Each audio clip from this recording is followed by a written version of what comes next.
Motociclista cai da moto depois de ficar enroscada em fio de internet. Maicon Leão.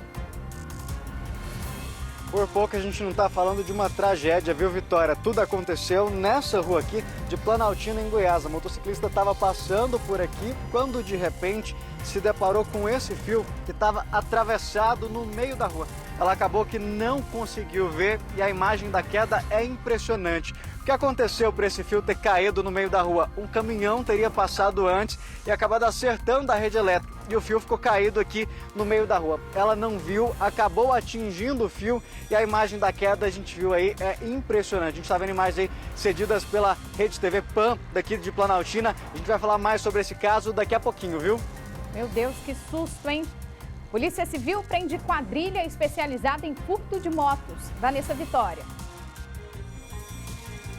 Uma mega operação interestadual que colocou nas ruas 200 policiais e atrás das grades, criminosos que eram bem rapidinhos ao furtar motos e sair pilotando por aí como se fossem os próprios donos.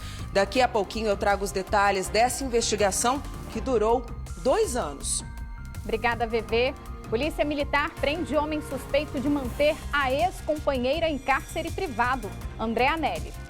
Pois é, Vitória. Os policiais militares do Grupo Tático Operacional do 17º Batalhão faziam uma ronda ostensiva ali na região de Vicente Pires, quando de repente acabaram vendo ali um carro, um SUV, que deu sinal de luz para a viatura de polícia. A partir de então, os policiais fizeram a abordagem, descobriram ali que era um casal, um homem e uma mulher, e eles estavam procurando o atendimento em uma UPA. Só que quando o homem, depois de falar com os policiais, voltou para o carro, ele acabou arrancando em alta velocidade. Isso tudo resultou em uma perseguição que terminou na DF-001. E aí, logo depois, então, de prenderem o suspeito responsável por essa perseguição, os policiais descobriram que tratava-se, na verdade... Oi, pessoal do Instagram do SBT Brasília. Quando você for fazer sua lista de compras de mercado agora, você vai adicionar mais um item ela, então, lembrete. foi trazida Levar aqui para Brasília, agasalho, e estava talvez uma peça de mantida roupa em cárcere no há estado vários e dias. fazer uma Daqui a doação pouco os para quem detalhes precisa. sobre Essa nossa informação. campanha do SBT distribuiu Hoje é pontos de coleta em cada uma das 27 de unidades do julho, dia o a nosso dia. jornal E a gente já conta está com a no ar. sua ajuda, porque o frio ainda não passou Uma e a gente pode operação da fazer o bem Polícia para quem Civil está prendeu um precisando. grupo Então, faça a sua doação. criminoso Na hora de fazer especializado no mercado, furto de dá para motos. fazer o bem também. Os bandidos atuavam principalmente aqui no plano piloto e tinham preferência por motos novas, fabricadas entre 2020 e 2022. A investigação apontou que em um ano... Olá, pessoal do Instagram do SBT Brasília. Estou aqui para reforçar um convite que você deve ter visto na nossa programação. É a campanha Aqueça um Coração. Acha que o inverno passou? Não, ainda tem gente passando frio. Você pode ajudar. Fala, Duda! É sempre importante lembrar que não precisa ser só cobertor, nem só agasalho, pode ser todo tipo, pode ser camisa, calça, tudo. Mas a gente sempre fala, não existe pouca doação, existe fazer e existe não fazer. E a gente conta com você nessa campanha. Eu queria falar essa frase, então eu vou falar outra coisa, que é o seguinte: em toda unidade do dia a dia tem uma caixa de coleta prontinha para você deixar sua peça de roupa, agasalho, cobertor, para que você possa se somar a essa nossa corrente do bem. Não é não, Duda? É a agilidade, qualquer dia é só chegar lá que a caixa está esperando a sua simplesmente chegar doação. numa moto, É isso. escolher essa moto e em questão de segundos sair pilotando como se fossem os próprios donos. E aí essa investigação ela começou lá em 2020. A polícia foi trabalhando com bastante detalhe porque é uma organização super articulada. Não tinha só o pessoal ali que chegava na moto e levava, mas tinha também um desmanche, tinha aí um tempo que eles faziam para esfriar as buscas por esses veículos até que eles pudessem transportar essas motos para outros estados e até mesmo mulheres de criminosos que ajudavam aí em toda essa operação. E quem traz os detalhes agora para a gente é o doutor André Leite, que está à frente aí dessas investigações. Doutor André, boa tarde. Então, como é que foi? Foi um trabalho ali de formiguinha mesmo, de investigação, para chegar em tantos presos, né? Hoje, pelo menos, foram possíveis, foi a captura de pelo menos 15 suspeitos aí. Como é que foi esse trabalho? Boa tarde. Boa tarde, Vanessa.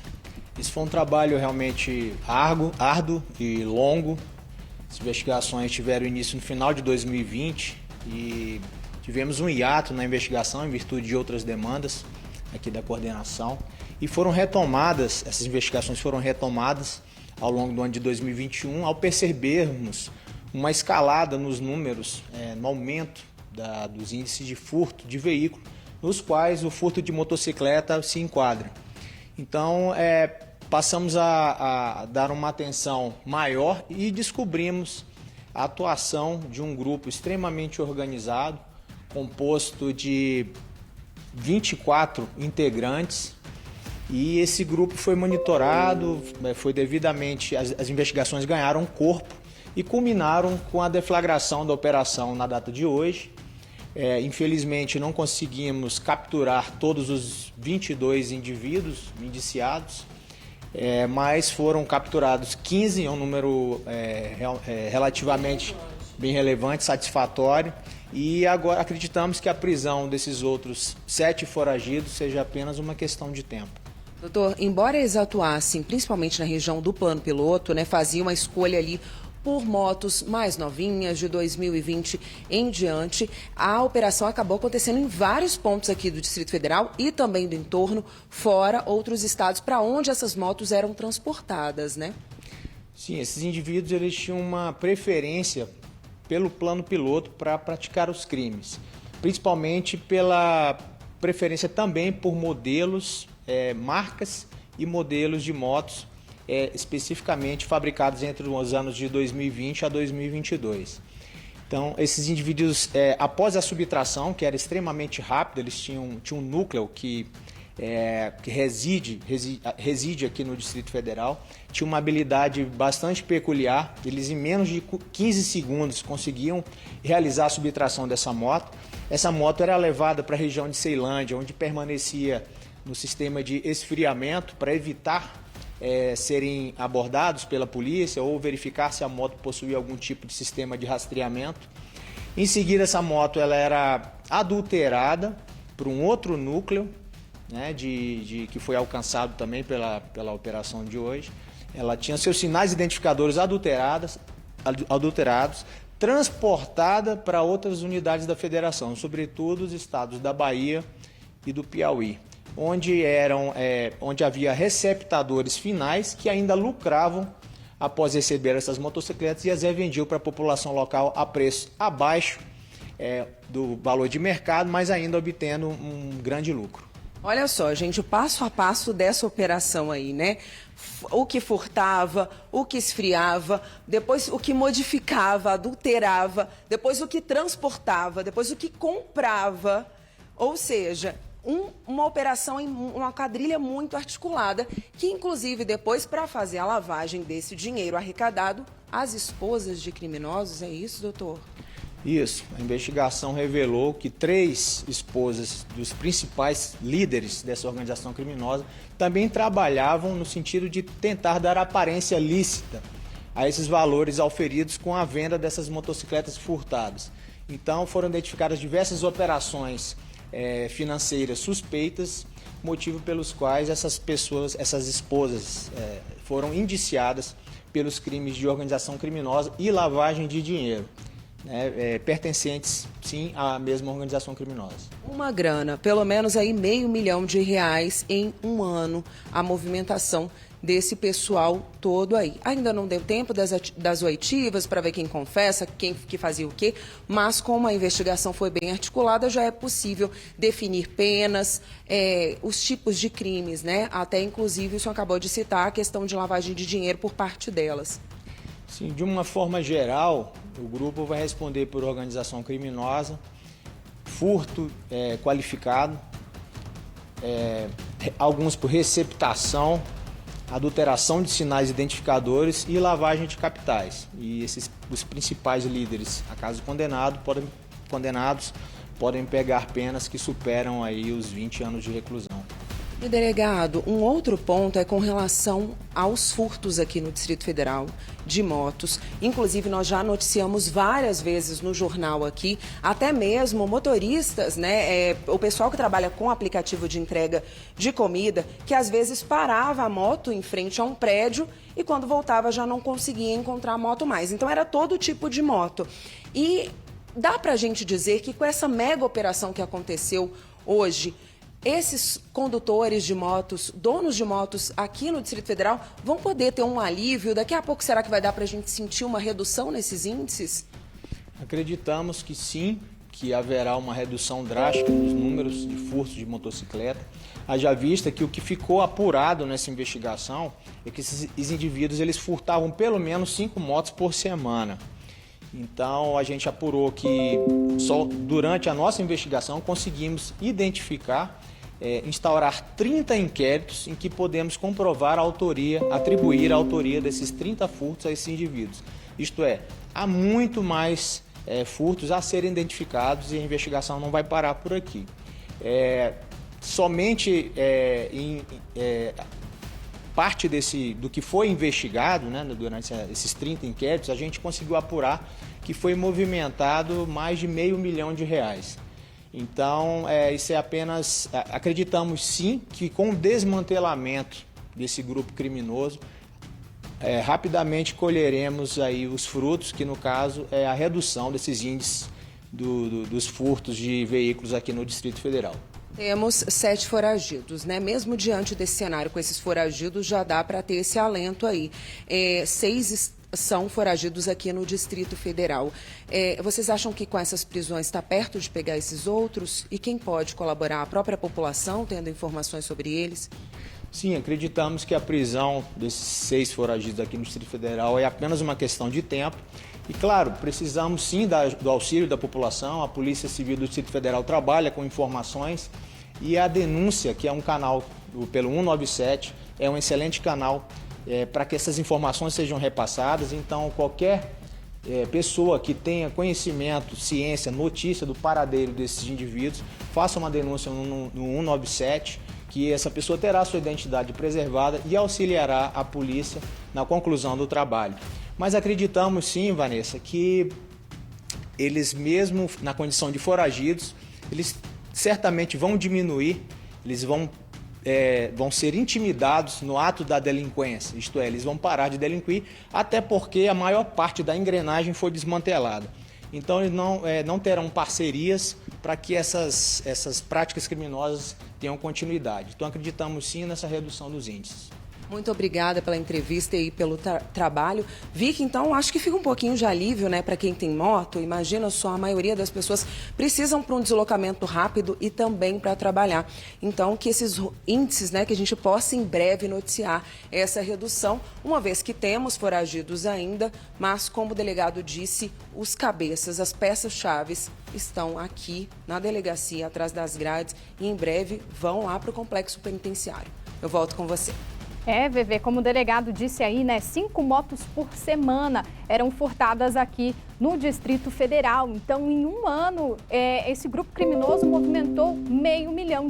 Então, um prejuízo enorme aí para esses donos de motocicletas, né? Mas que bom que a polícia agiu rápido, porque uma hora, né, dá ruim, a casa cai. Obrigada, VV. Agradeço o delegado aí pelas informações também. E uma motociclista sofreu um grave acidente lá em Planaltina de Goiás, na tarde da última segunda-feira. Ela estava passando de moto por uma rua quando um fio de internet teria se enroscado no pescoço dela. Imagina só o susto, né? Essa motociclista se machucou bastante, ficou com queimaduras no pescoço e acabou com vários arranhões, né, pelo corpo por conta da queda. O repórter Maicon Leão está lá no local onde aconteceu esse acidente e vai trazer mais detalhes para a gente. Maicon, boa tarde. Como está essa motociclista agora? Oi, Vitória. Boa tarde para você, para todo mundo ligado no SBT Brasília. Ela está se recuperando ainda e, claro, com o trauma dessa situação. Para quem está em casa entender, tudo aconteceu nessa avenida aqui, ó, de Planaltina de Goiás. A gente percebe que agora, apesar do movimento estar tranquilo, é uma das vias mais importantes aqui da cidade, que tem um movimento intenso, tanto de motociclistas, de carro, que a gente percebe até pela quantidade de veículos estacionados. E aí, como de costume, ela estava passando por essa avenida aqui para fazer uma entrega logo ali na frente. Mas nesse ponto aqui, sem que ela percebesse, estava um fio atravessado na rua. A gente, inclusive, tem um pedaço dele agora, depois que foi arrebentado, está aqui no chão. Na minha mão, quase que a gente não consegue perceber o fio. Mas eu vou pedir para o Magno afastar um pouquinho e eu vou esticar, ele praticamente some na imagem. Não dá para a gente perceber. E foi exatamente o que aconteceu com essa motociclista. ela vinha e quando percebeu já foi algo segurando pelo pescoço. As imagens da câmera de segurança são impressionantes. A gente percebe que a moto chega a deslizar pela avenida. E aí nessa hora foi quando ela sofreu os machucados. Tanto no pescoço, uma queimadura, quanto mesmo estando de calça, Vitória, ela machucou também a perna, o braço, inclusive ela veio aqui agora para participar com a gente do SBT Brasília. Eu vou pedir para a Adriane chegar aqui um pouquinho mais próximo da gente. A gente percebe os machucados aqui na perna, ela ainda caminha com dificuldade, tem também no cotovelo, no braço, tudo machucado, mas o que chama mais a atenção da gente é justamente aqui no pescoço, Vitória. Olha o tamanho da queimadura, tem inclusive uma para baixo, outra para cima. Isso é o que mais está te incomodando, a dor, né, Adriane? Boa tarde. Boa tarde, exatamente. É um trauma assim que a gente não sabe, né, quando que vai passar. Ainda mais por eu, que é o meu trabalho, fazer entregas, minha paixão, andar de moto. É uma coisa assim que me entristece, porque eu não sei se algum dia eu vou conseguir voltar a andar de moto, se algum dia eu vou conseguir, né, esquecer esse trauma. Mas graças a Deus eu estou bem, não aconteceu algo pior. E eu me senti muito aliviada, porque foi um milagre, né? Foi um milagre, porque poderia ter sido algo pior se eu tivesse em velocidade. Mas agora o que eu mais espero é me recuperar bem, porque eu ainda sinto muitas dores, ainda estou muito traumatizada com tudo que aconteceu. E agora o que eu espero é que algum dia esse trauma venha passar, né? Que algum dia tudo isso venha dar uma amenizada. Porque igual a gente estava falando, Adriane, você estava vindo daqui pela rua, que inclusive a gente vê agora, tem um movimento intenso, é uma avenida, na verdade, e não deu para ver. A gente mostrou, o fio ele praticamente some, né? Exatamente. Não deu nem tempo de eu ver o fio. Não deu tempo nem de eu ter a noção, né? Porque a gente que pilota, a gente presta atenção no trânsito. Não tem como a gente estar prestando atenção em fiação, essas coisas, porque o que a gente espera é que cada empresa faça o seu papel, né? Que cada empresa tenha a responsabilidade de fazer o seu papel. E aí está sendo tudo investigado, se foi culpa da empresa da fiação, se foi culpa do motorista, que aparentemente a carga estava sim acima do limite, mas isso tudo vai ser investigado pela justiça. Eu fiz a perícia e aí tá tudo na justiça e eu só espero que o culpado, né, venha pagar por isso, porque a gente, motoqueiros, todos os dias passa por isso, passa por coisas que a gente nem imagina, né, acontecer.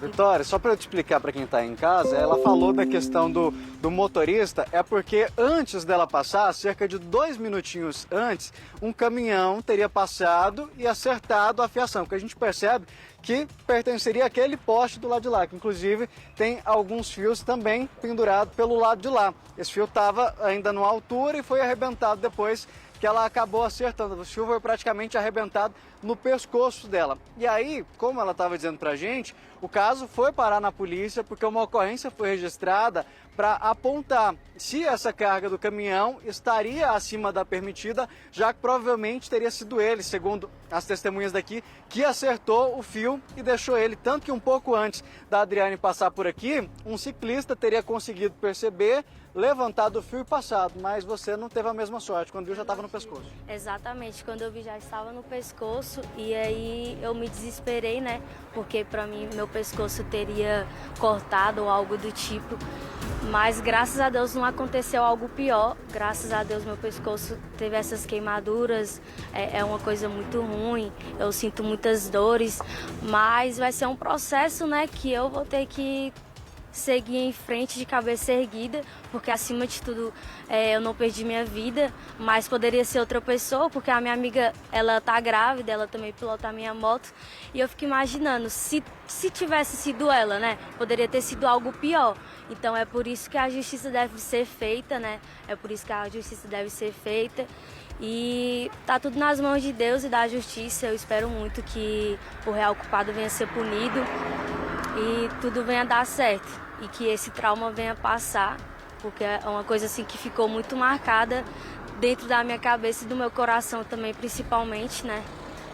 A violência foi tanta que você estava com o capacete afivelado e o fio conseguiu tirar. O fio conseguiu tirar, uma coisa assim muito impressionante, né? Uma coisa muito impressionante porque eu não imaginava, eu nunca sofri nenhum acidente do tipo.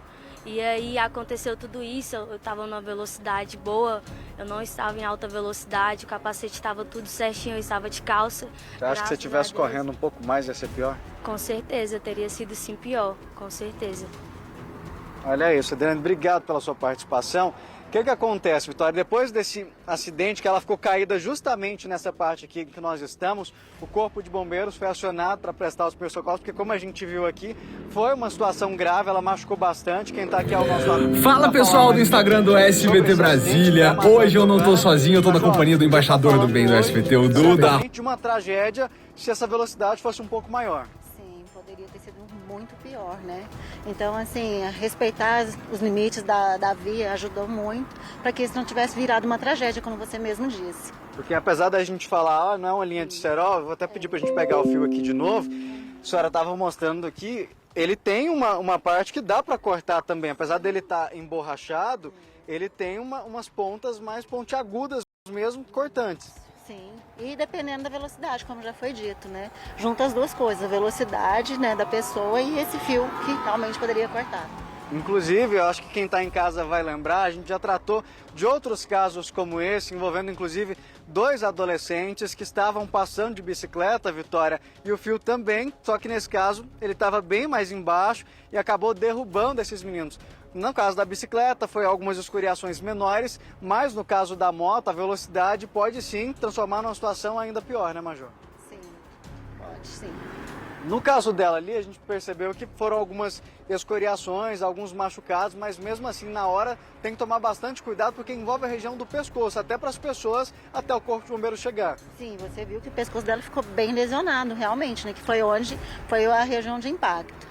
Então, o que a gente fala para os motociclistas é utilizarem os EPIs que eu digo é o capacete com a jugular travada, tentar usar roupa de manga comprida, que ajuda a diminuir um pouco as escoriações, calça comprida, calçado fechado, isso tudo ajuda a diminuir esse impacto, né, e as lesões. Claro que ninguém espera que isso aconteça, mas a gente tem que estar prevenido, igual a gente viu que ela machucou a perna e pontos, por exemplo, de short, a situação poderia ser pior. Sim, justamente, poderia ser bem pior. Você vê que o pescoço, que é uma região que normalmente a gente não usa nada, que foi mais lesionado, né? Mas também por conta do que foi a região de impacto, realmente. Mas ali também a questão das pessoas que na hora ficam preocupadas de prestar os primeiros socorros. O pescoço é uma região bem, assim, perigosa, então o que a gente pode tomar de cuidado na hora de tentar prestar esses primeiros socorros? Se a pessoa não tem noção de primeiros socorros, é evitar, é tentar, assim, preservar a vítima, preservar do jeito que a pessoa está e acionar os bombeiros, 193, que a gente vem o mais rápido possível. Se a pessoa não sabe nada, chama o bombeiro. É importante porque às vezes a pessoa quer ajudar e é a situação. Justamente, se a pessoa não tem o conhecimento, ela pode agravar a lesão, né? Às vezes a pessoa está quase rompendo a cervical e a pessoa manobrando de forma errada pode levar à fratura total. Que às vezes a pessoa, nesse caso específico, Vitória, o capacete ele foi retirado pelo fio. Mas às vezes depois que o motociclista cai, fica naquele desespero para tirar o capacete, em hipótese alguma, né, Major? Não tira o capacete, deixa. Porque a gente tem toda uma técnica para retirar esse capacete sem agravar, para evitar justamente essa fratura da cervical. Tem que fazer o isolamento, mobilização. Justamente, isso mesmo. Então a melhor forma de ajudar é liga para o bombeiro e isola o local. Sim, a melhor forma é essa. Liga 193 e aguarda que o socorro vai chegar. Mas a gente está falando sobre a questão do fio, mas eu vou aproveitar para a gente falar um pouquinho sobre o cuidado e até para chamar a atenção da garotada, porque a gente está em época de férias, ainda tem muitas crianças que gostam de soltar pipa, soltar raia, e alertar, porque nesse caso aqui o fio gerou um machucado, mas a gente, em vários outros anos, fala dos perigos que tem, questão da linha, às vezes até sem o cerol ela já corta. Imagina com essas outras linhas. Então, é uma época do ano que, inclusive, os pais têm que estar de olho na garotada para proteger os motociclistas também, né? Sim, os pais têm que ficar de olho na garotada, não só na garotada, porque tem adultos também que estão soltando pipa, né, soltando raia, e eles gostam de fazer aquelas batalhas, né, para cortar. E como você mesmo disse, às vezes nem põe o cerol, mas a própria linha ela é muito cortante. Então tem que realmente evitar. E os motociclistas, que eles podem fazer? Tem pessoas que colocam umas anteninhas, né? Que barra isso e consegue evitar que essa linha passe no pescoço ou na região do tórax. Está chegando o fim, o mês de férias, mas mesmo assim é importante que tantos motociclistas, principalmente as crianças, como a Major disse agora, tem criança que cresceu e continua com o hábito de soltar a pipa, de soltar a raia, tomar cuidado, procura um local ideal, mas vale lembrar que a questão da linha com cerol, ela não é permitida em lugar nenhum. Jamais, proibida. É proibida. E se alguém sabe, eu acho que tem que chamar ou a Guarda Municipal, GCM, ou a Polícia Militar, porque não pode, é proibido. Tem que denunciar. Obrigado, viu, Major, pela sua participação.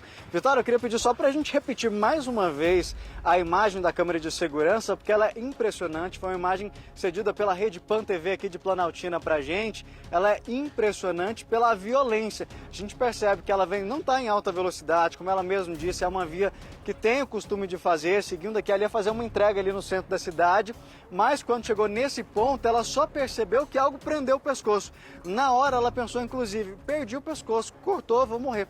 Mas felizmente foram só essas queimaduras. A gente percebe que ela vai demorar um tempo para se recuperar, fica o trauma. E claro, agora, Vitória, o trabalho fica agora por conta da Polícia Civil aqui de Goiás, que vai investigar para saber se esse caminhão que passou antes e atingiu a fiação, ele foi responsável por esse acidente. Essa fiação já estava baixa antes, o que aconteceu? A Polícia Civil vai investigar, o caso já foi registrado e a gente, claro, segue acompanhando, viu? Michael, a gente estava até aqui conversando no estúdio, né? Muitos cabos de telefonia, às vezes, ficam bambos realmente pelas ruas, né? Não é difícil a gente encontrar cenas como essa. Então, um caminhão passa, derruba esse fio e por pouco não causou uma tragédia. Imagina só, o fio conseguiu tirar o capacete da Adriane, que realmente ela nasceu de novo, né? Então, eu acho que a Polícia Civil deve investigar mesmo, saber se a empresa deveria fazer sempre uma manutenção nesses fios, porque a gente poderia estar aqui noticiando um caso trágico, né? E Vitória, rapidinho só para complementar, inclusive, vou até virar que a gente não estava combinado, eu percebi agora a quantidade de fios também arrebentados, tem para lá, tem para o lado de cá, ou seja, é uma questão que tem que ser olhado, tem que ser fiscalizado melhor, porque igual você falou, a gente já mostrou outros casos como esse aqui no SBT Brasília, principalmente a questão da fiação baixa. Às vezes o caminhão pode sim realmente ter ultrapassado a altura, isso quem vai dizer é a polícia, mas a gente percebe que para vários lados tem esses fios arrebentados. A gente não sabe se ele foi cortado e deixou naquela altura, que de toda forma é perigoso, ou se esse fio acabou sendo arrebentado de qualquer outra forma.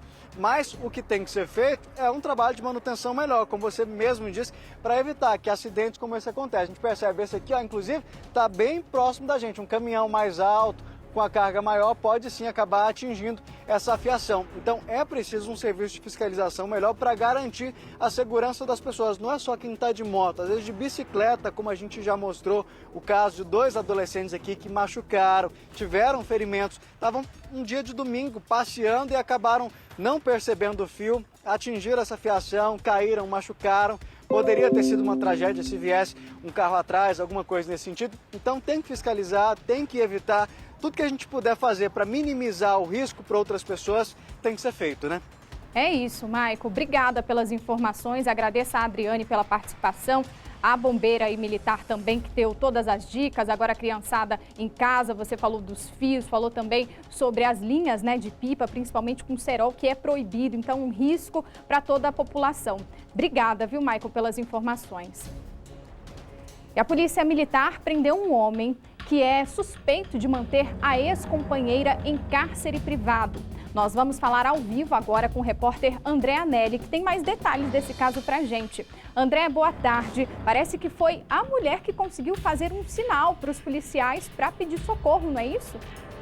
Foi sim, Vitória. Boa tarde para você, boa tarde a todos. Tudo começou então quando os policiais militares do Grupo Tático Operacional do 17º Batalhão estavam em uma ronda ostensiva ali na região de Vicente Pires, na noite de terça-feira, e de repente, durante essa ronda, cruzaram com um Kia Cerato, que acabou então fazendo um sinal de luz para a viatura de polícia. A partir de então, A polícia rapidamente entendeu a mensagem ali, abordou o carro e saiu desse carro um homem. Ele dizia que a mulher dele, que estava dentro do carro, estava passando mal e por isso procurava atendimento em uma unidade de saúde da região. Só que os policiais então acabaram vendo a mulher numa situação muito ruim ali, com marcas de violência doméstica, atenderam no primeiro momento essa mulher para que ela não piorasse ainda mais a situação dela naquele local, e o homem, nesse momento, entrou no carro e começou a empreender fuga. Os policiais então chamaram reforços e aí acabaram conseguindo pegar esse suspeito na região da DF-001 ali, depois dele ter passado pelo Pistão Sul ali na região de Taguatinga. Acabaram conseguindo prender esse suspeito.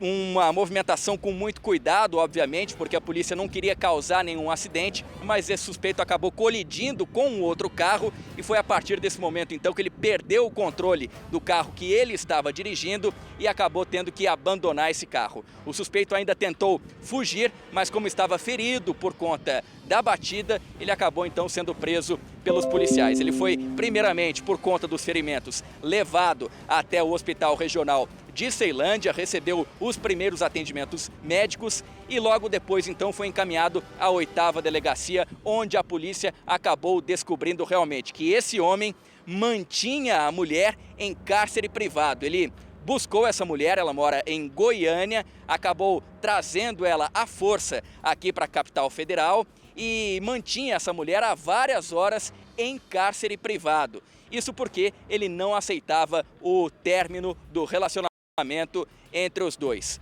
Para dar mais detalhes sobre essa história que felizmente teve um final feliz, o homem foi preso, a gente conversa agora com o Major Michelo da Polícia Militar. Major, muito obrigado primeiramente pela sua participação aqui. Com detalhes, por gentileza, conta essa história que teve um final feliz por conta da atuação precisa da polícia. Boa tarde mais uma vez. Boa tarde Vitória, boa tarde a todos. A história você contou bem completinho. Um dos detalhes que tiveram na história a mais é que ele desmaiou a mulher várias vezes, né? Enforcou a mulher. Ele não aceitava o fim do relacionamento, eles tinham um relacionamento de 4 meses, ela foi dar término, ele foi lá em Goiânia, na academia dela, para conversar com ela e acabou sequestrando essa mulher. Ele ficou em apuração da delegacia porque não conseguiram puxar o depoimento dele, porque ele chegou a bater num poste, o carro dele ficou destruído e ele teve até que passar por cirurgia ontem, então ele está no estado grave no hospital ainda. É uma situação que surpreende a gente, tem muito caso de violência doméstica, mas desse tipo, vindo de outro estado, é a primeira vez que eu escuto aqui no Distrito Federal. E a Polícia Militar, graças à Polícia Militar e essa mulher que soube chamar a Polícia Militar, salvaram a vida dela, provavelmente, porque a gente imagina que aconteceu pior ali. Ele estava com uma arma, não de verdade, um simulacro, mas idêntico, que ameaçava a mulher o tempo todo. E a Polícia Militar agiu rapidamente nesse cerco, para você ter uma ideia, várias viaturas foram usadas e uma das viaturas ficou disparando na DF-001, conseguiu acompanhar esse carro e tentando impedir com que ele batesse outros veículos e acabasse uma tragédia, porque ele estava muito rápido e os policiais foram tentando fazer com que ele diminuísse a velocidade, mas infelizmente ele, numa ultrapassagem que ele passou no meio de 2 carros, ele chegou a colidir com um dos carros, perdeu o controle e bateu de frente no poste. E ali em Águas Claras, o batalhão que pegou essa ocorrência, que foi na Rua 8 do Vicente Pires, que é a área de Águas Claras também, o batalhão está fazendo um trabalho enorme ali, tanto é que reduziu praticamente todos os índices criminais. O único que não reduziu agora foi o furto interior de veículos, porém a gente prendeu os 2 principais criminosos que vinham agindo na cidade. E são esses policiais que pegaram essa ocorrência ontem. Então é importante a gente destacar essa relação desse crime de cárcere privado com a atuação dos policiais ali, inibindo outros crimes na região, né, Major? Porque, afinal de contas, a polícia acabou, então, tendo a disponibilidade de atender com muito mais calma essa ocorrência por conta da prevenção a outros crimes ali na região. Isso, os policiais, eles trabalham muito bem. Esse sargento mesmo estava à frente dessa ocorrência, ele estava com 2 policiais recém-formados, né? E a todo momento ele mantendo o profissionalismo, ele contando para mim o jeito que ele agiu, ele se preocupando com a população para que aquele carro não batesse no carro de uma família, causasse, como eu disse, uma tragédia. Então ele conseguiu fazer com que dos males o menor, né? Conseguimos prender o indivíduo que está, infelizmente, ele está em estado grave no hospital porque ele bateu num poste, mas pelo menos ninguém mais saiu ferido. Que bom. Bom, e aí vocês já sabem se esse suspeito responsável por ter mantido a mulher em cárcere privado, ele já tinha antecedentes criminais ou foi a primeira ocorrência dele? Não, não foi a primeira. Isso não é nem surpresa pra gente, nem pra vocês, né? Quase sempre os criminosos eles têm várias passagens, inclusive ele tem passagem por Maria da Penha, pelo mesmo crime, então ele já chegou a agredir outras mulheres. Então, é o de sempre, né? Várias passagens, está solto e a gente tem que prender de novo. Tá certo. Major, só para a gente encerrar aqui, é importante não só a polícia, mas também todos nós, né, civis, acabarmos entendendo alguns sinais que muitas vezes uma mulher em situação de violência doméstica dá. A gente pode dar o exemplo, por exemplo, da mulher ali que mostra o X na mão, e que muitas vezes ela não pode falar, mas aquilo representa um sinal de violência doméstica. No caso de vocês, foi um sinal ali com o farol do carro, né? É importante, então, realmente toda a população saber esses sinais, né, para poder socorrer uma mulher vítima dessas violências. Isso, e qualquer um pode denunciar. Vamos dizer, você é um vizinho de um casal que você está presenciando brigas, violência doméstica, você tem a obrigação de presenciar. O síndico do prédio, qualquer pessoa, familiar, o filho, às vezes a mulher não denuncia. Ela vive aquela vida achando que é normal, que aquilo, ela presenciou isso na infância, alguma coisa assim. Ela vive aquela vida achando que é normal e acaba numa tragédia, num feminicídio. Então, vários casos que a gente acompanhou, se a mulher no começo já denuncia, acaba. Agora, se ela deixa acontecer, ela acha normal, muitos casos acabam na morte da mulher, no feminicídio. Tá certo, conversei aqui com o Major Michelo, da Polícia Militar, então acabou realmente o batalhão dele, o 17º Batalhão do Grupo Operacional Tático ali, atendendo essa ocorrência que aconteceu justamente na região ali de Vicente Pires, acabou terminando essa ocorrência lá na DF-001 e por conta da atuação da polícia que soube então identificar o sinal do farol do carro da mulher ali sendo dado para a polícia, então rapidamente toda essa questão de cárcere privado, de violência doméstica, acabou tendo um final feliz para a mulher, que já não corre mais perigo, mas o homem, o suspeito, então, encontra-se em estado grave no Hospital Regional de Ceilândia. Vitória. André, eu me pergunto aqui, né, o que dá na cabeça de um cidadão sair daqui do Distrito Federal, depois de 4 meses de relacionamento ali com uma pessoa, sair do DF, ir para Goiânia, até a Academia da Mulher, sequestrar essa mulher, trazer para cá e tentar mantê-la em cárcere privado, né? E aí acontece toda essa questão e agora, como você disse, ele está internado em estado grave no hospital após esse acidente.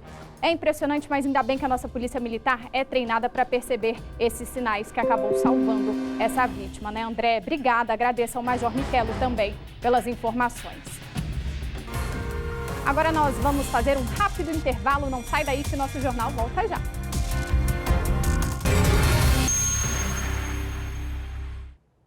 A Polícia Civil prendeu um traficante de ketamina em Vicente Pires na última segunda-feira. O homem estava em liberdade provisória pelo mesmo crime. A prisão do homem de 50 anos, suspeito de tráfico de drogas, foi na casa dele, na Rua 4 de Vicente Pires. Policiais da 38ª Delegacia de Polícia receberam a informação de atividade ilícita no local e passaram a monitorar a residência. Os agentes conseguiram flagrar o momento em que o autor realizou uma venda de ketamina para uma mulher de 32 anos. A compradora foi abordada logo após a venda e estava com uma porção da droga em um pequeno saco plástico. Ela confessou ser dependente química de ketamina e disse ter adquirido a substância do homem investigado pelo valor de R$50. O que mais chamou a atenção na investigação é que esse mesmo indivíduo, há aproximadamente 3 meses, foi alvo de operação da Coordenação de Repressão às Drogas da PCDF. E uma vez autuado em flagrante, posto em liberdade, continuou a exercer a referida prática criminosa no mesmo local, em Vicente Pires. A ketamina ou cetamina é o anestésico geral utilizado em procedimentos cirúrgicos. Entretanto, é usada por algumas pessoas como uma droga recreativa devido aos efeitos alucinógenos que ela causa, proporcionando ao usuário a sensação de estar fora do corpo. Na residência do suspeito de tráfico de drogas, a polícia encontrou mais de 50 porções já fracionadas da substância. Ainda foram apreendidos um frasco de cetamina e alguns objetos utilizados na diluição e fracionamento do anestésico. Uma vez conduzido a essa delegacia, ele foi autuado pelo crime de tráfico de drogas e agora se encontra à disposição do Poder Judiciário. Se condenado, o homem pode cumprir uma pena de 5 a 15 anos de prisão. E os criminosos não param, viu? O número de casos de estelionato digital disparou aqui no DF. Para ter ideia, no ano passado foram mais de 40 mil registros, um aumento de 61% em comparação com 2020. Os dados são do Anuário Brasileiro de Segurança Pública. Sabe aquela mensagem oferecendo uma vaga de emprego? Um parente que do nada muda o WhatsApp? Atenção, esses estão entre os principais golpes aplicados hoje em dia. Sobre o assunto, a gente vai conversar agora com o especialista em segurança pública, Cássio Tione. Obrigada pela participação, Cássio, aqui no nosso jornal. Vamos começar falando sobre essa falsa segurança que os criminosos sentem ao aplicar golpes online. Eu acredito que a sensação é que eles nunca serão identificados, né? Boa tarde. Boa tarde, Vitória. Boa tarde aos telespectadores do jornal. Sim, é verdade. A questão é que esse tipo de crime, como ele pode ser praticado à distância, né, e às vezes a muitas distâncias, as pessoas têm a falsa impressão de que é impossível que se chegue até eles por investigações, né, policiais. O que não é verdade, né? Muitas quadrilhas já foram desbaratadas e muitas pessoas respondem sim por esse tipo de crime depois que as investigações as alcançam. E por não ser um crime violento, a punição é mais branda? É claro que o legislador ele vai tentar estabelecer essas punições de acordo com a gravidade de cada tipo, né? E além disso, lógico, pode também fazer com que na cabeça de muitas pessoas o crime siga compensando, né? Então, isso que você coloca existe sim. Não é muito fácil que seja diferente, mas acontece. Eles estão sempre de olho aí nas novas tecnologias, né? Pix, WhatsApp, tudo que a população está usando, eles vão lá, né? Eu diria que nós temos muitos benefícios com as novas tecnologias, né? A vida moderna nos trouxe facilidades, mas também nos trouxe novos desafios, porque essas modalidades de crimes, né, antes do advento dos aplicativos, da própria internet, não existiam. E agora cabe também, né, às pessoas tentarem, de alguma forma, dificultarem e se precaverem em relação a muitos desses tipos de crimes. E chama atenção esse aumento, né? Mais de 60% no número de registros aqui no Distrito Federal em 2021, né? Em comparação com 2020. Chama a atenção de vocês, especialistas? Claro, isso talvez precise ser mais estudado, né? Mas a gente acredita que muitas vezes, e na dinâmica do crime isso acontece, quando você, às vezes, tem uma diminuição de uma modalidade de crime, às vezes há uma migração para outras, né? E isso pode ter acontecido em relação ao estelionato digital em função dessas facilidades que a gente tem percebido, né? O que também acontece é que o número potencial de vítimas é praticamente inesgotável, porque basta que a pessoa tenha um smartphone, né, um computador, que ela já vai estar exposta a esse tipo de ação. E isso também se intensificou um pouco, né, durante a pandemia, né, quando mais pessoas passaram a utilizar esses recursos, e talvez isso também ajude a explicar um pouco esse aumento desses números de registros e da estatística da ocorrência do estelionato digital. Sim, o que a gente percebe, né, que os criminosos estão sempre agindo ali na fragilidade das pessoas. Por exemplo, o número de desempregados que tem aumentado, eles vão lá, mandam uma mensagem oferecendo uma vaga de emprego, assim, milagrosa, né, com poucas horas de trabalho, ganhando 3, 5 mil reais. Então, é uma questão mesmo que eles trabalham com essa fragilidade das pessoas, das vítimas, né? É o que nós também chamamos de vulnerabilidades, né? Essas vulnerabilidades existem, muitas vezes o próprio perfil da vítima também confirma, né, essa questão, porque muitas vezes, como você disse, no caso da pessoa procurando emprego, ou então também é muito comum que pessoas mais idosas caiam com mais facilidade nesse tipo de modalidade de crime, né?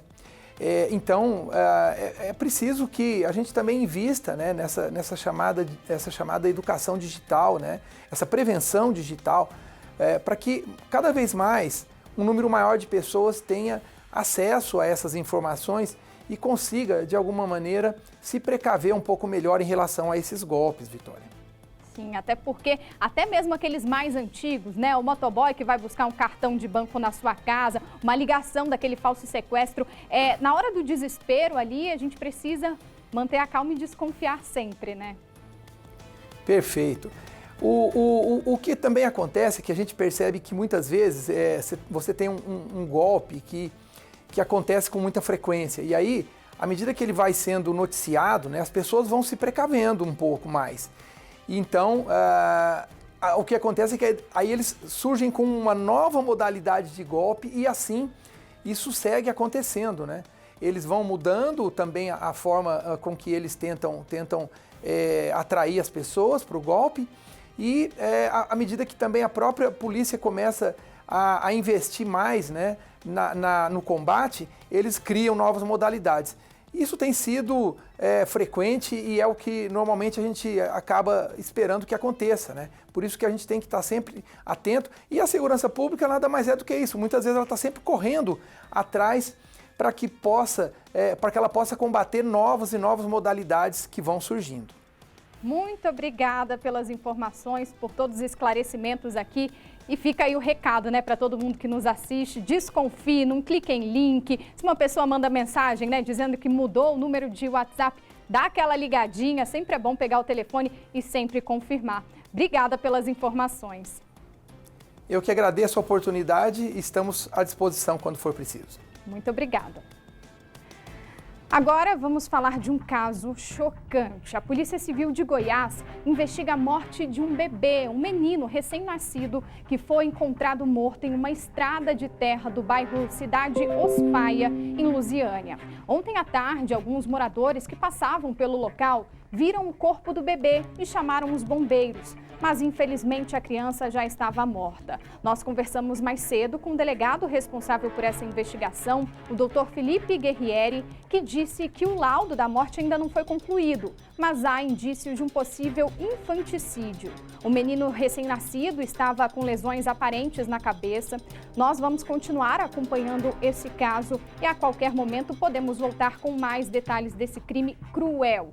Qualquer informação que possa ajudar a polícia, denuncie pelo 197 ou pelo telefone que aparece aí na sua tela, que é o 61 3601 2397.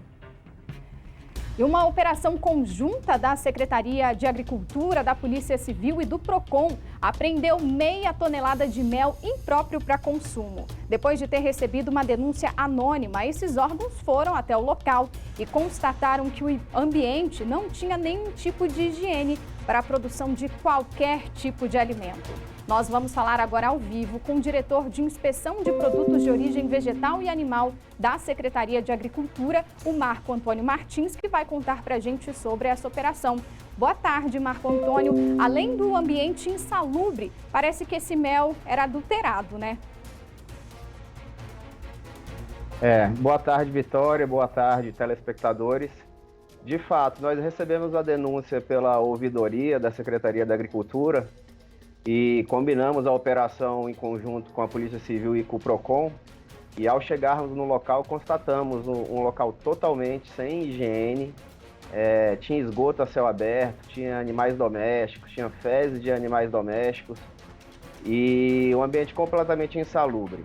E de fato foi constatado que, além de ser produzido nesse ambiente totalmente inapropriado, sem respeito nenhum a qualquer norma sanitária, o responsável ainda fazia adição de açúcar ao produto, açúcar e água.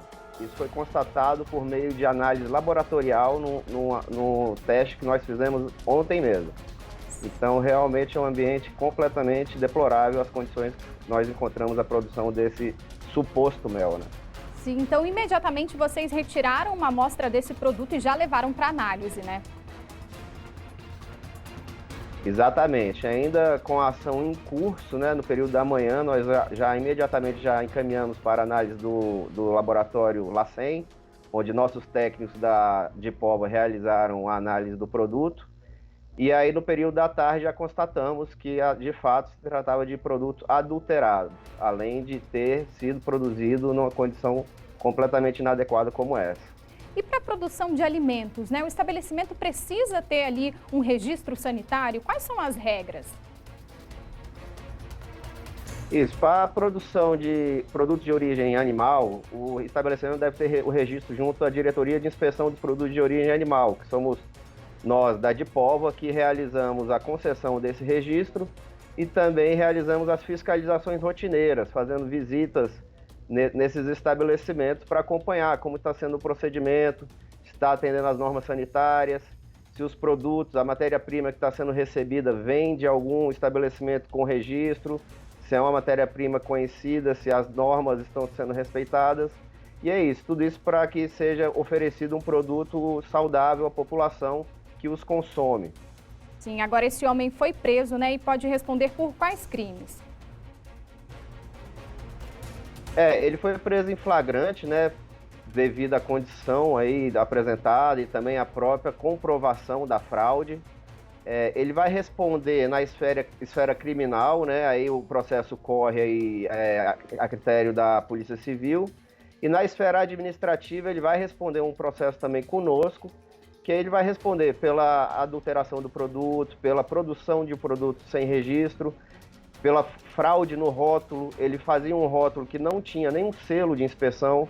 Todo rótulo de produto de origem animal deve ter um selo de inspeção, seja distrital, que aqui no caso é o da Dipóvoa, seja federal ou estadual, e também ainda o rótulo dele não tinha, constava um CNPJ inexistente, ou seja, um produto que completamente não respeitava nenhuma norma, e ele vai responder também por isso na esfera administrativa conosco, podendo pagar multa. Muito obrigada pelas informações, Marco. Obrigada pela participação aqui no nosso jornal. Agradecemos. Eu que agradeço. Gostaria de fazer só mais uma observação. Caso a gente precisa muito, essa denúncia chegou via ouvidoria, então nós necessitamos muito que a população nos ajude. Nós não temos como fiscalizar todas as casas, todas as residências, todos os ambientes do Distrito Federal.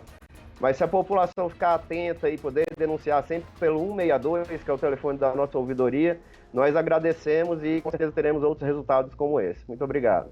Obrigada, é isso aí. 162, telefone da ouvidoria. A gente reforça aqui o pedido. E agora há pouco aconteceu um atropelamento grave lá no Parque da Cidade. Os bombeiros precisaram reanimar a vítima e ela foi levada de helicóptero para o hospital de base. Quem vai trazer mais detalhes desse caso pra gente é a repórter Vanessa Vitória. Boa tarde novamente, VV. Conta os detalhes pra gente, por favor. Oi, Vicky. Boa tarde de novo para você, para todo mundo que está acompanhando a gente. Então, esse senhor acabou vindo de ambulância mesmo para cá. O helicóptero deu todo o apoio ali, mas não foi necessário, até pela rapidez do deslocamento, né, da saída do parque. O Corpo de Bombeiros acabou optando mesmo por trazê-lo de ambulância. Inclusive, a ambulância acabou de sair daqui a pouco, foi atender agora novas ocorrências. E o Corpo de Bombeiros agiu muito rápido, porque a gente não sabe aí se algo do destino, né, Deus.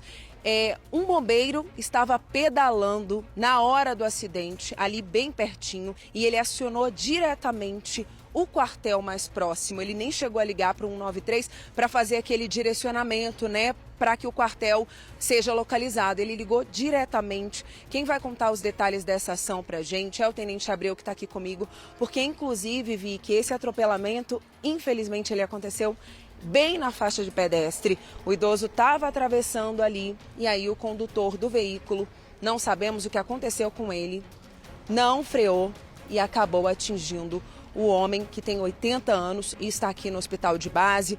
Boa tarde, Tenente Abreu. Conta pra gente, foi muito rápido, vocês chegaram em menos de 5 minutos, justamente por causa dessa ação de um colega de profissão, né, que estava pedalando lá e fez o acionamento rápido, então não tinha dúvida nem de localização, qual o estacionamento. Vocês chegaram rapidamente e já fizeram socorro. Boa tarde de novo. Perfeitamente. Com esse colega que estava pedalando nas imediações, o socorro se facilitou bastante. Ele passou imediatamente aí um ponto de referência e acionou diretamente o quartel. Então a unidade já deslocou o socorro imediato para fazer zona de pouso de helicóptero, era uma parada respiratória, temos um protocolo de atendimento imediato para esse tipo de ocorrência e a aeronave partiu da base de resgate, que é no quartel do Comando Geral aqui do Corpo de Bombeiros também bem próximo, com sua tripulação contendo médico e enfermeiro. Chegando ao local, se depararam com um paciente já nessa situação bem complicada, com fratura de membro superior direito, com TCE grave, inconsciente. Este foi entubado, administração medicamentosa, e o médico, após todo esse atendimento, imobilização de fraturas, optou pelo transporte via terrestre, onde uma unidade de resgate do quartel da Asa Sul fez o transporte até o hospital de base, onde de imediato foi atendido pela equipe de emergência. O que vocês conseguiram constatar ali de ferimento, uma vez que é um senhor, que é um idoso de 80 anos e que foi atingido ali, até testemunhas disseram que ele acabou voando, sendo jogado longe pelo impacto. É perfeito. A nossa equipe também chegou rapidamente ao local e algumas senhoras que estavam nos veículos imediatamente à retaguarda relatam que ele, na projeção dele, o viram sendo projetado a uma distância aí, ficaram um pouco abaladas com isso. O meu motorista do veículo não se feriu, motorista de 47 anos, e esse ancião, esse senhor de 80 anos, teve essas múltiplas fraturas no membro, e o que inspira no membro superior, e o que inspira cuidados é realmente esse traumatismo crânioencefálico bem grave que ele apresenta no momento. Mesmo com atendimento rápido, ele está em um estado estável. Como é que a gente pode dizer agora que ele está aqui no hospital de base inconsciente? Perfeito. Nós sabemos que esse tempo-resposta, sempre de atendimento, evitou que essa parada respiratória tivesse um tempo maior, ela foi rapidamente interrompida, até mesmo pelo nosso militar que estava no local. Ele já iniciou petonando as vias aéreas pérmeas, e todo momento que o nosso socorro chegou, salvaguardou o local com cones até a chegada do avançado. Isso aí faz diferença, sem sombra de dúvida, esse tempo de atendimento. Na realidade, a gente sempre costuma falar que o tempo aí faz diferença entre a vida e a morte. Muito obrigada pela sua participação, parabéns aí pelo trabalho de salvamento de toda a equipe. Então, Vi, que a gente fica aqui na torcida para que fique tudo bem com esse senhor, que ele se recupere, E com relação aos motoristas, muita atenção, gente, por favor, a faixa de pedestre. Esse condutor estava passando por ela. Desculpa, o pedestre estava passando por ela. A gente não sabe o que houve com esse condutor. Só umas investigações agora para dizer, o que aconteceu, se ele se distraiu ou se ele, vai fazer teste do bafômetro e todo aquele procedimento. Mas o que a gente pede para nós, condutores, mesmo um alerta para nós, como eu estava conversando aqui com o tenente, às vezes uma pequena distração, um movimento no rádio do carro, enfim, tudo acaba distraindo. Então, muita atenção no trânsito e principalmente ali na faixa de pedestre, acabou atingindo esse senhor de 80 anos, infelizmente. Que ele fique bem, Vi, que eu volto com você. VV, inclusive um idoso, de 80 anos, que tem ali o reflexo reduzido, não consegue muitas vezes correr, agir rapidamente, Então, eu reforço aqui o que você disse, o cuidado mesmo, principalmente na faixa de pedestre. Eu sei que a polícia agora vai investigar o que de fato aconteceu, por que esse condutor não freou ali no Parque da Cidade. Obrigada, VV. A Justiça do DF reduziu a pena de Marinésio Olinto, conhecido como maníaco da Blazer, em um caso de sequestro. O crime aconteceu em agosto de 2019 na rodoviária de Planaltina. Nós vamos falar ao vivo agora com o repórter Michael Leão, que tem detalhes dessa decisão da Justiça pra gente. Michael, é com você. Oi, Vitória. Essa decisão foi tomada segundo a defesa de Marinésio e parcialmente acatada pelos desembargadores de Justiça do Distrito Federal e Territórios pelo seguinte: o crime não foi consumado. Ele tentou, mas a vítima conseguiu se salvar. Para quem está em casa entender, ele já tinha sido condenado inicialmente a 1 ano e 3 meses.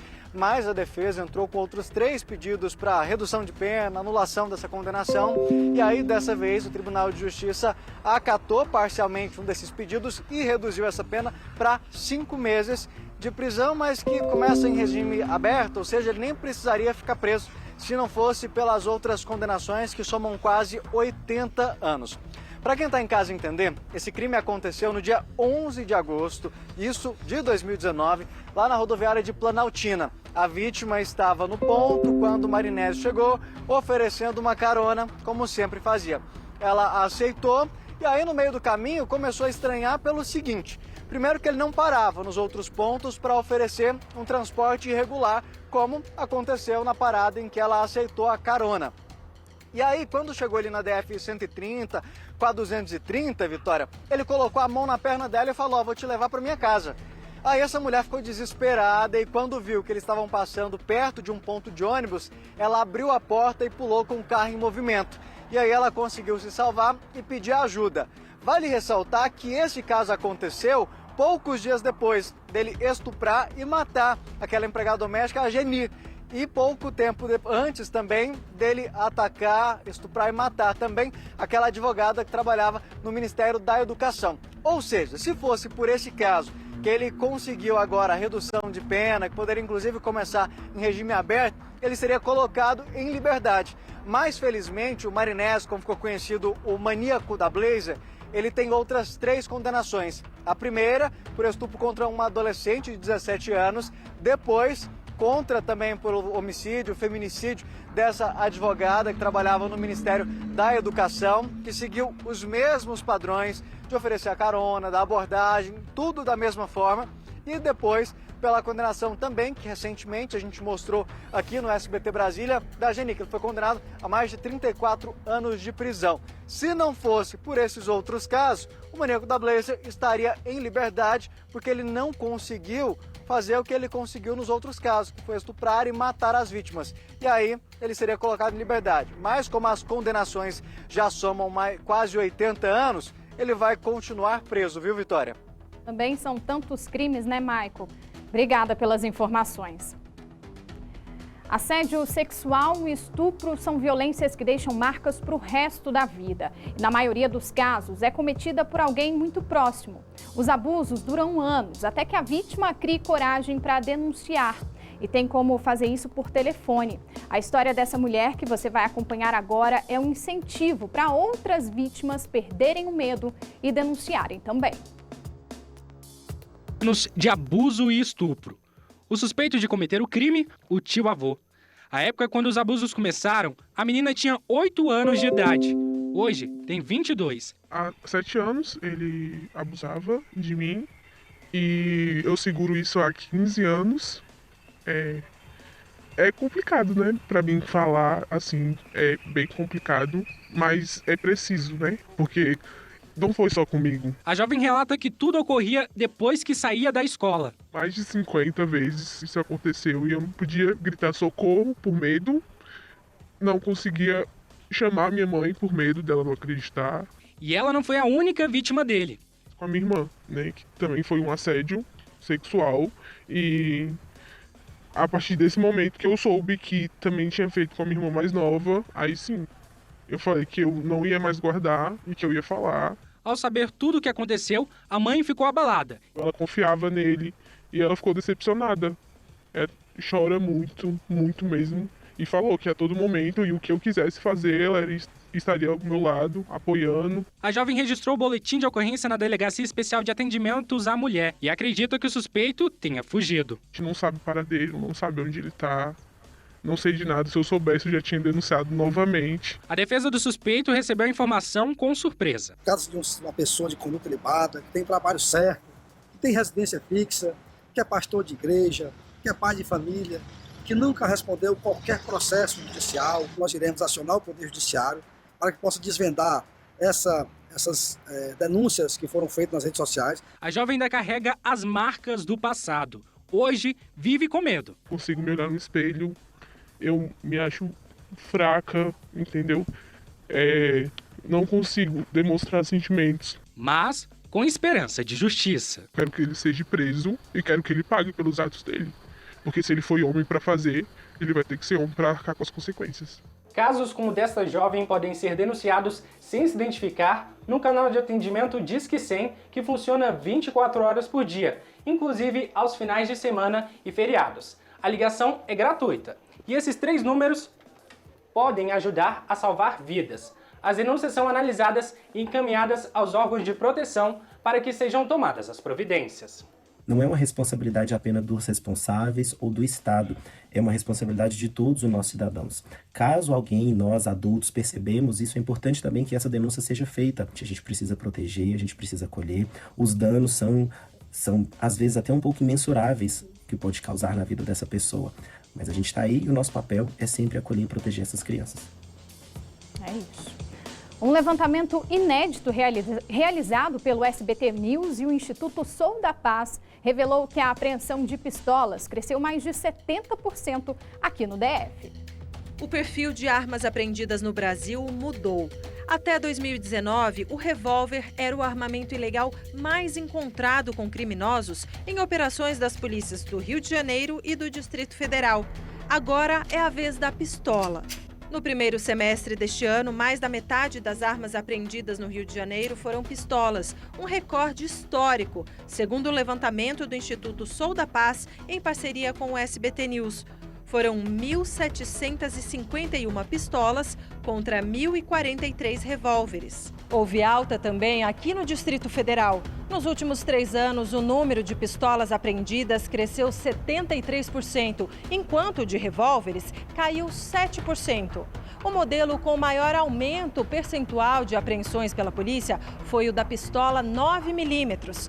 Até 2019, o uso dessa arma era restrito às forças de segurança. Depois foi permitida também para o uso de civis a partir de decretos presidenciais. O gerente do Instituto Sou da Paz faz uma relação entre a flexibilização do uso e compra de armas e o maior número de pistolas apreendidas pelas polícias. Quando a gente facilita a compra de armas por cidadão, por policiais, por empresa de segurança privada e enche esse bolo, é natural que parte dessas armas migrem para o mercado legal. O problema é que a gente está vendo isso não só num volume maior, mas com armas mais potentes sendo migradas para o crime.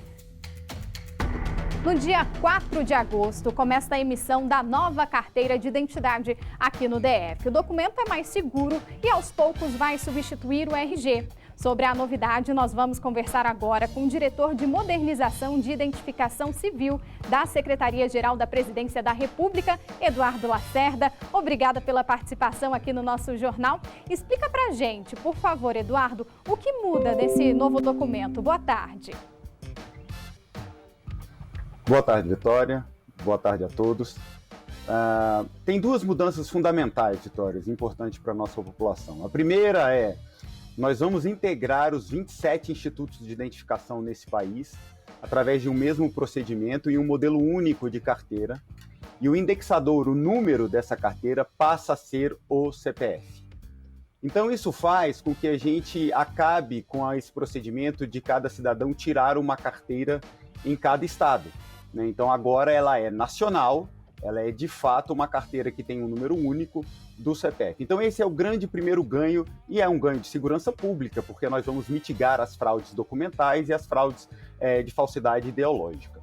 O segundo movimento importante dessa carteira é no uso dos seus dados. Ele tem um QR Code, e esse QR Code tem dados estruturados do cidadão. Esses dados estruturados podem ser consumidos por qualquer sistema, público ou privado. Significa que o cidadão não precisará mais ter que preencher cadastros, formulários, perder tempos com isso, né? Então isso também é um segundo grande movimento que nós estamos fazendo com a carteira.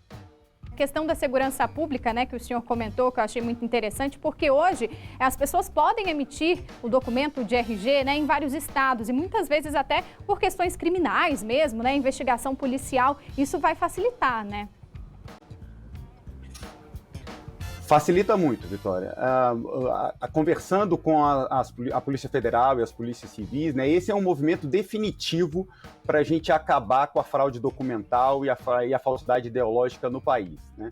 Os estelionatários, os fraudadores, eles se utilizam muito dessa fragilidade dos institutos atualmente para exatamente emitir diversas carteiras de identidade. E isso acaba com a nova carteira. Agora todos os 27 institutos estão integrados através de um mesmo procedimento, fazendo fazendo consultas biométricas, consultas biográficas, consultas nas bases do governo federal. Então, é o país inteiro integrado e fornecendo a mesma informação. Então, se você tirou uma carteira de identidade aqui no Distrito Federal e tenta tirar uma carteira de identidade em São Paulo no dia seguinte, São Paulo já vai saber que você tirou uma carteira de identidade no DF com as mesmas informações circulando por todo o país. Para quem está ansioso, precisa mudar nesse instante? Essa nova carteira de identidade vai invalidar a outra? Tem algum prazo? Tem sim, Vitória. O prazo para troca da atual carteira de identidade, do atual RG, como a gente chama, é de 10 anos. Então, até fevereiro de 2032, o cidadão abaixo de 60 anos, ele tem a obrigação de trocar essa carteira de identidade. Para aquelas pessoas que têm acima de 60 anos, não é necessário a troca. Tá? Mas quem tem menos de 60 anos, até fevereiro de 2032, é necessário, é obrigado a fazer a troca para a nova identidade. Então, a partir aqui no DF, por exemplo, a partir do dia 4 de agosto, as pessoas já podem começar a fazer essa emissão. Então, é entrar no site da Receita. Qual que é o processo? Perfeito. A partir de 4 de agosto, o Distrito Federal inicia o seu processo, né, em 1 ponto, 2 postos de atendimento, isso será gradual, né? Importante, Vitória, falar assim, o cidadão precisa ter CPF e não pode ter nenhuma divergência cadastral na base da Receita Federal. Para resolver isso, se o cidadão não tiver CPF ou tiver alguma divergência, tem os acessos aos balcões, tanto físicos quanto virtuais da Receita Federal, para resolver esse problema, ou para inscrever, ou seja, emitir um CPF em nome da pessoa, ou para corrigir qualquer divergência cadastral na base da Receita Federal. Então, esses são os pré-requisitos para a emissão da nova carteira. E com esse novo documento, apenas o CPF vai, a partir de agora, identificar um cidadão? Perfeito, Vitória. Esse é um movimento importante. Então, a gente está extinguindo o número do RG, que era um número estadual, que provocava uma miscelânea de problemas para a gente. Então, a gente agora coloca o CPF como o número central da carteira de identidade. E mais do que isso, tá, Vitória? Assim, se o cidadão quiser, ele pode aportar outros números de outros documentos, por exemplo, como carteira de motorista, como NIS, como cartão saúde, dentro dessa carteira. Então, ela aglutina também números de outros documentos aí dentro, tanto do QR Code na carteira física e na digital, ela também tem um formato digital no AppGov.br, lá dentro do AppGov.br. Uma modernidade e facilidade, né, Eduardo? Eu acho que isso que fica aqui pra gente, né? Essa novidade, tecnologia, que é isso que a gente precisa, né? Isso mesmo, a nossa ideia sempre foi facilitar e dar mais comodidade com segurança ao cidadão. Essa carteira vai de encontro a isso, ela é feita para que o cidadão possa usar e possa se beneficiar de todas essas gamas de elementos que nós colocamos dentro da carteira. E lembrando, ela tem no seu nascedouro um processo de segurança muito robusto. Então, assim, a gente gera confiança entre o cidadão e a sociedade, seja um balcão público, seja um balcão privado, para consumo dessa carteira. Muito obrigada, Eduardo Lacerda, pelas informações. Eu agradeço aqui por todas essas explicações. Então, a partir do dia 4 de agosto, temos a nova identidade sendo emitida aqui no Distrito Federal. Obrigada. Eu que agradeço a atenção. Boa tarde a todos. O Ministério da Justiça abriu processos administrativos contra 26 empresas que estavam praticando telemarketing abusivo. Essa medida é um desdobramento da decisão que proibiu a atividade irregular em todo o país. O repórter André Anelli traz mais informações para a gente. André, boa tarde mais uma vez. Caso essas empresas sejam condenadas, elas vão ter que pagar alguma multa? Oi, Vitória, muito boa tarde para você mais uma vez, boa tarde a todos. Sim, e as multas são altíssimas, somadas podem chegar a 300 milhões de reais. Isso porque, como você disse, Vitória, são 26 empresas já notificadas, entre elas bancos e também companhias telefônicas. Cada uma pode ficar com uma multa de até 13 milhões de reais. Então, o valor dessas multas pode até ultrapassar os 300 milhões de reais. Lembrando que nos últimos 3 anos, o Ministério da Justiça já recebeu mais de 14.500 reclamações de consumidores por conta do chamado telemarketing abusivo. São aquelas insistentes ligações oferecendo alguns produtos e muitas vezes em horários impróprios, até mesmo de madrugada, e oferecendo produtos que várias vezes o consumidor já recusou. Para falar então sobre esse assunto, a gente conversa aqui com a Laura Tirelli, diretora do Departamento de Proteção e Defesa do Consumidor, vinculado ao Ministério da Justiça e Segurança Pública. Doutora Laura, muito boa tarde, muito obrigado pela sua participação. Como é que está sendo esse trabalho, então, de notificação dessas empresas para que elas apresentem as suas defesas e, quem sabe, sejam, então, multadas por conta da prática disso que é muito desagradável a todos nós, né? O telemarketing insistente. Boa tarde mais uma vez. Boa tarde, André. Obrigada inicialmente por esse momento. Então, o que a gente na Secretaria começou a perceber foi um aumento das reclamações em relação ao telemarketing ativo abusivo, que é aquele que é sem o consentimento do consumidor, que as empresas insistem em ligar de maneiras repetidamente. Na Secretaria nós chegamos a ter uma reclamação de um consumidor idoso relatando uma quantidade de até 3.000 ligações por semana de uma empresa, uma operadora de telemarketing, ofertando serviços sem que ele fosse cliente dessa empresa. A partir daí, a Secretaria iniciou uma fase de investigação, de levantamento de dados. Foi quando a gente constatou um aumento exponencial das reclamações. Em 2019 também, a Secretaria já havia iniciado uma pesquisa para entender a reclamação dos consumidores, se eles estavam satisfeitos com o serviço de telemarketing, o que estava ocorrendo. E também foi constatado que 92% dos consumidores estavam insatisfeitos com os serviços do telemarketing. Paralelamente, outros órgãos têm atuado nisso também. A Anatel, que é uma grande parceira da Senacom, nesse ano instituiu a obrigatoriedade do 0303 e também decretou uma medida cautelar proibindo a ligação de robôs, dos chamados robocalls, para as ligações que excederem a 100.000 ligações, né? As empresas que excedem 100.000 ligações.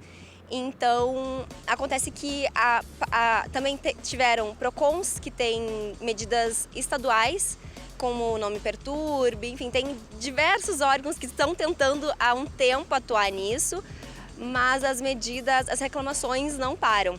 Então, a Senacom, no âmbito dela, na competência dela, instituiu agora, decretou essa cautelar para coibir o telemarketing ativo considerado abusivo, que é aquele sem o consentimento do consumidor, de forma insistente, em horários inapropriados. Então, o secretário nacional do consumidor, o Rodrigo Roca, ele entrou em contato com todos os PROCONs estaduais para organizar uma operação para que também todos os PROCONs decretassem as suas cautelares no âmbito regional.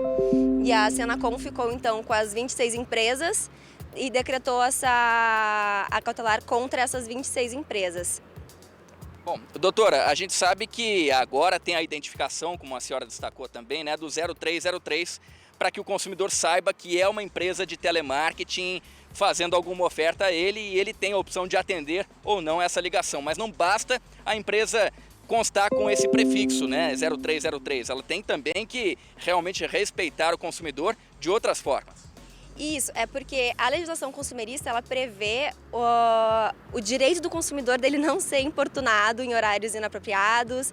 Da mesma forma, ela veda a oferta abusiva. Então, em que pese a empresa ligue utilizando o 0303, ela também não pode se utilizar disso para ligar 300 vezes para um consumidor, e isso é considerado sim abusivo. Então, a medida cautelar, ela é justamente para coibir a prática abusiva.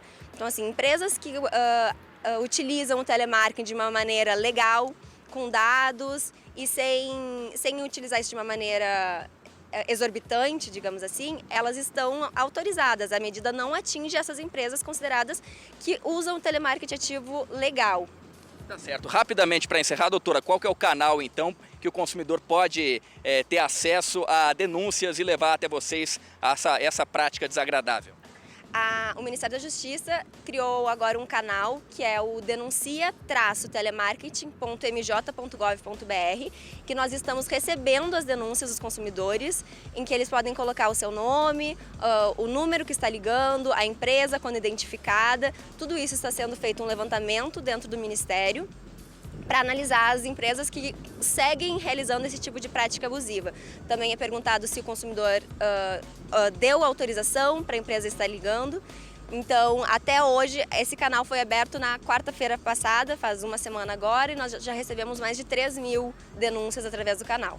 Tá certo, doutora Laura Tirelli, diretora do Departamento de Proteção e Defesa do Consumidor, vinculado ao Ministério da Justiça e Segurança Pública. Fica então esse canal para que o consumidor ajude o Ministério da Justiça, né, Vitória, a justamente punir essas empresas que acabam praticando então esse tipo de ato, né, que muitas vezes é desagradável, são ligações insistentes e até mesmo em horários impróprios.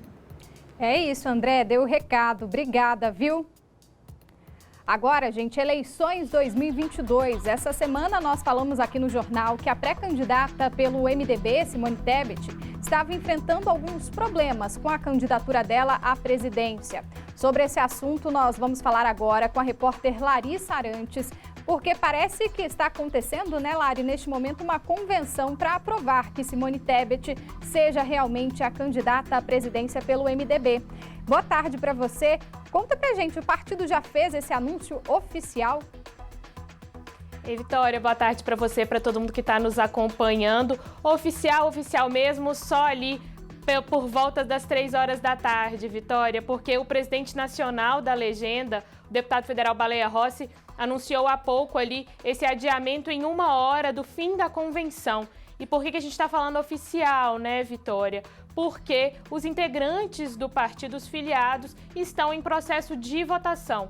A convenção começou ali por volta das 10 horas da manhã, quando então o presidente nacional abriu essa votação e ela segue então até aí perto das 3 horas da tarde. Depois desse horário, então, prevista uma coletiva de imprensa da senadora Simone Tebet e também de outros representantes, outras lideranças da legenda. Como você destacou, né, Vitória, essa convenção ocorre em meio a algumas polêmicas. Uma ala do MDB defendia que o partido declarasse apoio ao candidato do PT, o ex-presidente Lula, já agora no primeiro turno, e não seguisse com a candidatura própria de Simone Tebet. Houve uma tentativa de cancelamento dessa convenção de hoje por meio de uma ação no Tribunal Superior Eleitoral, mas esse pedido não foi atendido pelo ministro Edson Fachin e a convenção, portanto, acontecendo neste momento, né? Apesar de ainda não haver esse resultado oficial, Vitória, todos os principais discursos ali de lideranças da legenda foram de apoio ao nome de Simone Tebet para disputar a presidência da República e vários representantes destacando a importância de o partido seguir com essa candidatura própria. E aí também mais uma informação em relação ao PSDB e também ao Partido Cidadania, né, que formam ali uma aliança em torno de Simone Tebet, também se reuniram e confirmaram há pouco o apoio à candidatura da senadora à presidência da República. Mas é claro, Vitória, a gente segue acompanhando até também para saber quais serão os destaques desses discursos previstos, então, para as 3 horas da tarde, durante a coletiva de imprensa que vai marcar o encerramento dessa convenção do MDB, que acontece de maneira virtual, mas muitos representantes estão na sede do MDB Nacional aqui em Brasília. Vitória. Obrigada, Larissa. Reforçando que a Larissa está acompanhando essa corrida política e todos os detalhes vocês encontram lá no portal sbtnews.com.br. Obrigada, Larissa. Pessoal, a combinação entre a ação humana e a falta de chuva faz o número de incêndios aumentar nessa época do ano aqui no Distrito Federal.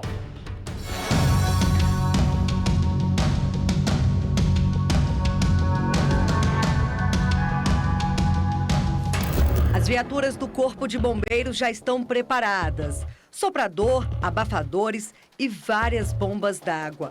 Cada uma armazena até 20 litros. Os equipamentos ficam a postos para ajudar no trabalho de combate a incêndios florestais que aumentam nessa época do ano em meio à seca. Desde janeiro, mais de 4.000 hectares foram incendiados no Distrito Federal, sendo que desse total, 3.000 hectares foram atingidos pelo fogo somente desde o dia 15 de junho. quando os bombeiros registraram a última chuva no DF. 95% dos incêndios florestais são provocados pela ação do homem, com a queima de lixo para evitar ratos e insetos, fazendo a limpeza do terreno, acendendo fogueiras para aquecer do frio ou jogando bitucas de cigarro. A única probabilidade de acontecer um incêndio natural é durante o período de transição do período seco para o período chuvoso, que é quando começa os raios, a vegetação ainda está seca e um raio atinge uma reserva florestal, uma região de vegetação mais seca e inicia um incêndio florestal. O major do Corpo de Bombeiros explica que é indispensável fazer o aceiro antes de iniciar a limpeza do terreno com fogo. O aceiro são faixas que dividem a vegetação. Ele é feito com enxada, com roçadeira e a forma certa de chegar no solo mineral, ou seja, na terra. Quando chegou na terra é o aceiro perfeito. E ele deve ser feito numa proporção de 1,5 vezes a altura da vegetação que esteja próximo da sua residência. Com isso, você faz com que traga segurança para a sua propriedade.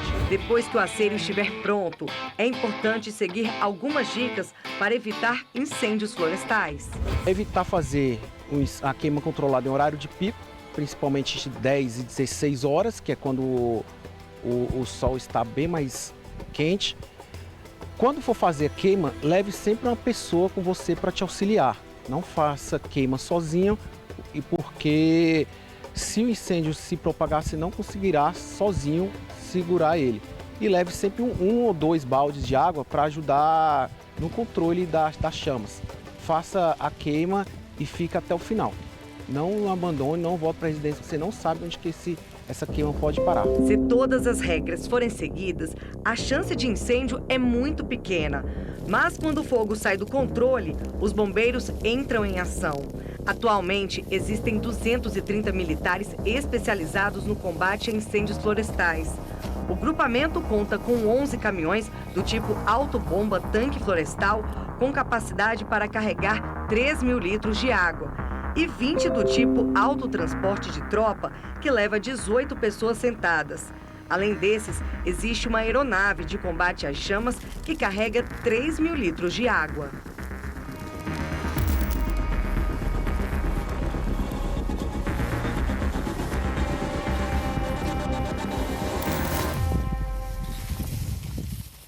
E uma das maiores consequências desses incêndios que nós acabamos de mostrar é a fuga de animais silvestres para a área urbana. Esse filhotão de tucano que estava aprendendo a voar caiu de uma árvore no meio do pátio. Os profissionais da instituição conseguiram colocar a ave em uma sala até a chegada da Polícia Militar Ambiental. Os alunos, claro, ficaram encantados com a visita que receberam na escola que fica na Asa Norte. Os militares ainda deram praticamente uma aula sobre os tucanos para a garotada. O animal foi levado para o Centro de Triagem de Animais Silvestres para uma avaliação e deve ser solto na natureza. O resgate a tucanos não é frequente. Esse ano foram só 9. Mas no caso dos saruês, esse bichinho que parece fofo, mas pode atacar quando se sentir ameaçado, são quase 6 chamados por dia. Os saruês, nós temos uma média de 200 chamadas mês, mais ou menos. Nessa época do ano, as ocorrências da Polícia Militar Ambiental têm aumentado significativamente. Primeiro, porque estamos cada vez mais perto do habitat dos bichos. Segundo, que as queimadas têm feito com que eles procurem abrigos. E como as casas estão próximas, é para lá que eles vão. Nós estamos num período de seca, né, onde os incêndios fazem com que esses animais procurem abrigo no meio urbano. Além de tudo, estamos nos aproximando da primavera, que agora é em setembro, e as fêmeas tendem a procurar alimentos para poder iniciar o seu ciclo reprodutivo. As cobras também têm sido visitas indesejadas em muitas casas. Só neste ano foram 262. Quando se deparar com qualquer animal silvestre, não tente capturar por conta própria. Ligue na hora para o 190 e peça ajuda à Polícia Ambiental. E olha que eles têm sido chamados para muitas ocorrências, como, por exemplo, esse jacaré que estava com a cauda machucada lá no Itapuã. Agora, os resgates mais complicados são dos porcos-espinhos. Este até tentou escapar dos bombeiros subindo nesta árvore, mas foi capturado mesmo assim. Agora é hora do momento fofura dos resgates. Olha que gracinha, parece um gatinho, mas na verdade é um filhotinho de jaguatirica que apareceu em uma casa em Ceilândia. Que fofura! Que fofura, né? Coletores de lixo do Novo Gama, no entorno, levaram um susto ao encontrar algumas cobras no centro da cidade. As 3 jiboias estavam em uma área cheia de entulhos. As serpentes têm de 1 a 2 metros de comprimento e foram encontradas separadas, mas na mesma região. As cobras foram resgatadas por agentes da Secretaria do Meio Ambiente do Novo Gama e trazidas para o Centro de Triagem de Animais Silvestres aqui de Brasília. Agora eu quero saber se você já fica por aqui. Obrigada pela audiência. Tchau!